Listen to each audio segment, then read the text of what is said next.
موږ وینو چې په اوس وخت کې د اټومي وسلو د استعمال خطر زیات شوی دی. ټول هغه هیوادونه چې اټومي وسلې لري دا مهال خپلې زړې وسلې نوي کوي، عصري کوي او جوړوي یې.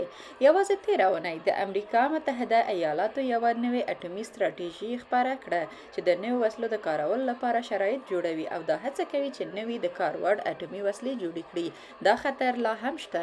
آیکین چې یو نړیوال کمپاین دی او په څلو هیوادونو کې له 400 څخه ډیر غړي سازمانونه لري، د کلونو راهیسې هڅه کوي چې د اټومي وسلو انساني اغیزې روښانه کړي، داسې اغیزې چې تر دې مخکې نه وي درک شوي. له همدې امله دا روښانه ده چې د اټومي وسلو استعمال د بشري حقونو له قوانینو سره په ټکر کې ده.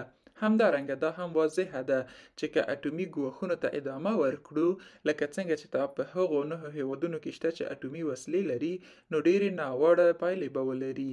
د ځینو شمیرنو له مخې که دا وسلې یو ځل بیا وکارول شي، ستر انساني زیانونه به ولري. موږ دا نه منو چې نور دې زموږ د خوندیتوب او دفاع بنسټ پر داسې ګواښونو ولاړ وي چې پکې بې ګناه ولسي خلک په ډله ییز ډول ووژل شي.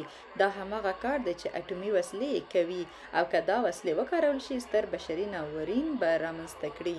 موږ ته پکار ده چې ژر تر ژره هغه شان ګام واخلو لکه څنګه مو چې د نورو ډله ییزو وژونکو وسلو پر وړاندې پورته کړي وو. دا وسلې باید بندي او له منځه یوړل شي. تیر کال د اټومي وسلو د بندیز تړون ومنل شو او اوس پکار ده چې ټول اروپایي هیوادونه دا تړون لاسلیک او ومني.